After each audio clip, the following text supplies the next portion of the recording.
नमस्कार, ओम आराधना चैनल में आपका हार्दिक स्वागत है। आइए जानते हैं अनंत चतुर्दशी कब है? अनंत चतुर्दशी को क्यों किया जाता है गणपति विसर्जन? वीडियो शुरू करें इससे पहले आप सभी से हाथ जोड़कर निवेदन है, प्लीज चैनल को लाइक, शेयर और सब्सक्राइब करें। अनंत चतुर्दशी जैसा कि नाम से ही स्पष्ट है कि यह चतुर्दशी तिथि को मनाया जाता है। भाद्रपद मास के शुक्ल पक्ष की चतुर्दशी को अनंत चतुर्दशी के रूप में मनाया जाता है। इस बार अनंत चतुर्दशी 19 सितंबर को है। अनंत चतुर्दशी के दिन ही गणपति का विसर्जन किया जाता है।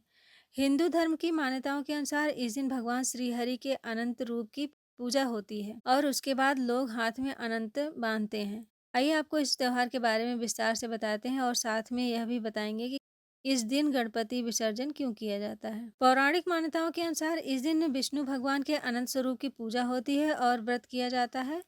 उसके बाद हाथ में अनंत सूत्र या अनंता बांधा जाता है। महिलाएं अपने बाएं हाथ और पुरुष अपने दाएं हाथ पर अनंत बांधते हैं। यह अनंत सूत्र दीर्घ आयु और अनंत जीवन का प्रतीक माना जाता है। सनातन धर्म को मानने वाले अनंत चतुर्दशी के त्योहार को पूरी श्रद्धा और आस्था के साथ मनाते हैं। मान्यता है कि वह अनंत चतुर्दशी का ही दिन था जब भगवान विष्णु ने सृष्टि की रचना के लिए 14 लोकों का निर्माण किया था। ये 14 लोक तल, अतल, वितल, सुतल, सलातल, रसातल, पाताल, भू, भुवः, स्वः, जन, तप, सत्य, मह थे। इसलिए इन सभी लोकों की रक्षा के लिए भगवान विष्णु ने अनंत रूप धारण किया था।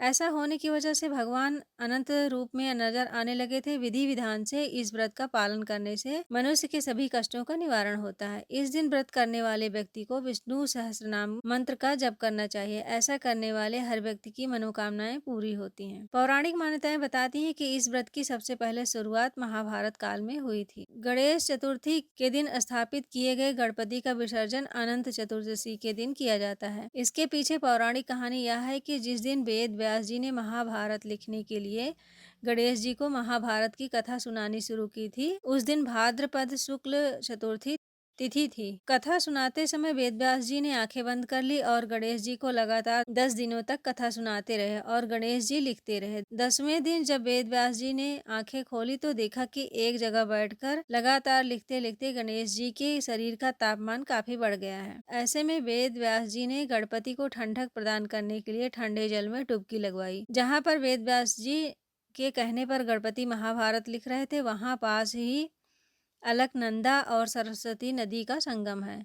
जिस दिन सरस्वती और अलकनंदा के संगम में गणेश जी को वेद व्यास जी ने डुबकी लगवाई, उस दिन अनंत चतुर्दशी का दिन था। यही वजह है कि चतुर्थी पर स्थापित होने के बाद गणेश जी का विसर्जन अनंत चतुर्दशी के दिन किया जाता है। जय गणेश जी। अगर आप इस चैनल पर नए हैं तो प्लीज लाइक, शेयर और सब्सक्राइब करें जिससे आने वाले वीडियो आपको मिल जाए।